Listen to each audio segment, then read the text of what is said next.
Sarah Brady of Iron Fire. I'm here just a few days before the 2024 UTMB with Ruth Croft. How are you doing, Ruth? I'm doing well, thank you. How are you? Good, good. And you just arrived here pretty recently from Annecy, is it? Yeah, I didn't make the start line last year. I was supposed to be here. And so this year I've just been a bit more cautious about, we're in Annecy, which is like just over an hour away. So just stayed home for a bit longer and kind of leaving a bit last minute to come to Chamonix.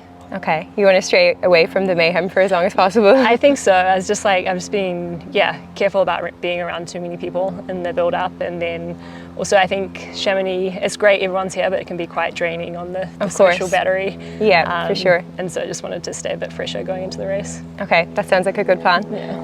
Yeah. So I wanted to ask you about that. I know you were supposed to race last year, so this will be your first time running this race, but your second time training for it. Yeah. So did you just press repeat on whatever you did last year, or did you do anything different?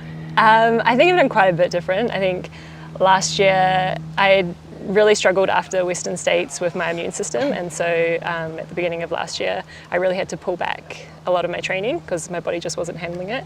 And so I didn't have, it's always easy to look back in hindsight, but I don't think I actually was ready probably for UTMB. Okay. I hadn't had the most ideal build up, and so this year in New Zealand, it was completely different. I've been able to have a really good base building block in New Zealand.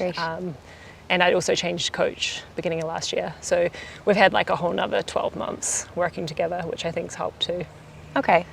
Yeah, great.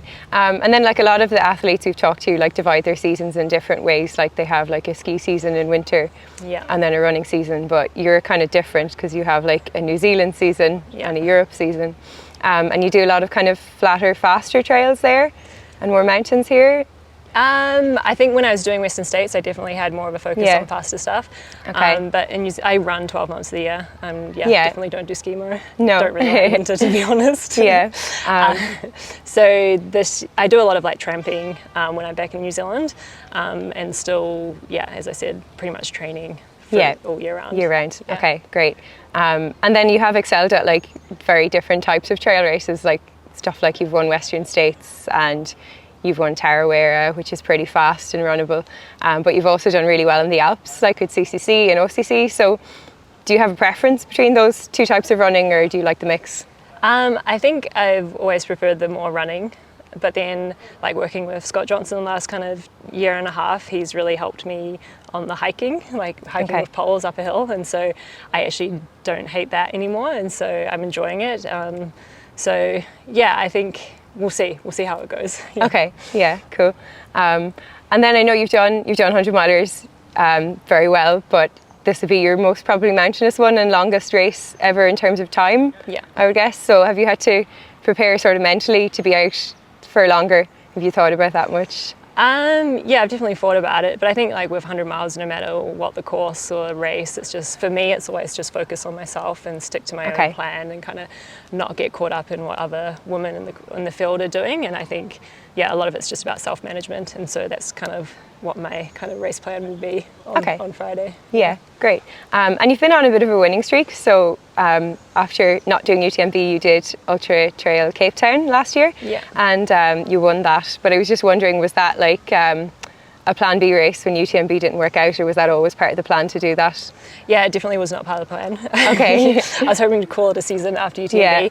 And obviously I had the fitness there, and I just felt last year I didn't really do many other races because I felt like I didn't have a lot of time, and I really just needed to focus on training, especially when my build up hadn't been that great. And so obviously I just wanted to try and use that fitness and put it towards something else, and so I did UTCT, which was great. I loved it. It's a really cool event. So okay, do you think maybe the time of year worked out better for you in a way than doing your big race early in August? It was I think for me it was just about going out and having a fun race, and that's what kind of Cape Town provided at the time. Okay, super. And then you had a great win at Transvaal as well.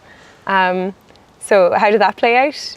Yeah, I think I was stoked to go back there. I had raced there for the first time in 2016, and it's just a just totally epic course. And I'd had a really good build up in New Zealand, and so it was kind of good to just see that what I'd been doing in New Zealand was on track.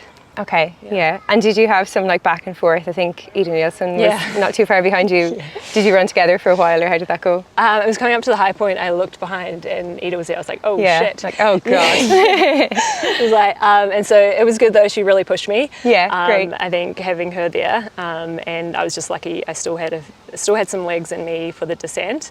Okay. And so yeah, it kind of worked out. Okay, brilliant. Yeah. Nice to bump into Ida in any other context than just behind you in a race. Yeah, well, I raced her in 2016 at Transvaal and she won there. But actually, yeah, it's been good with Ida. We've like raced quite a lot against each other over the years. Yeah, okay, cool. And I know you're sort of a half local to here, so I'm sure you're fairly familiar with most of the UTMB routes. So is there any part that you're most excited about? I think just getting through the night. My eyesight's not that great. Okay, so. Same. So I think just getting to Courmayeur like in a good place and not having worked too hard. Okay, so you're going to try and hold fairly steady and conservative first half. Yeah, I won't be going out quick. Okay, great, yeah. And then we've seen you've got a really good crew in a lot of these races. Will there be an appearance from your dinosaurs towards the end? Well, maybe. They're actually in Chamonix right now. So yeah, I've got Chalky, who he dressed up when we was supporting in 2022 at UTMB. Okay. He was one of the dinos and he's also crewing me at Les Contamines. And so, yeah, the responsibilty's on him, but knowing Chalky, he'll be popping up somewhere, I'm sure. I suppose they like the element of surprise as well. They can't tell you. Hopefully they'll be there when I need them the most. Okay, great. Yeah, and then like, I don't know if you'll know the answer to this yet, but have you thought about past UTMB for this season? Have you anything else in mind?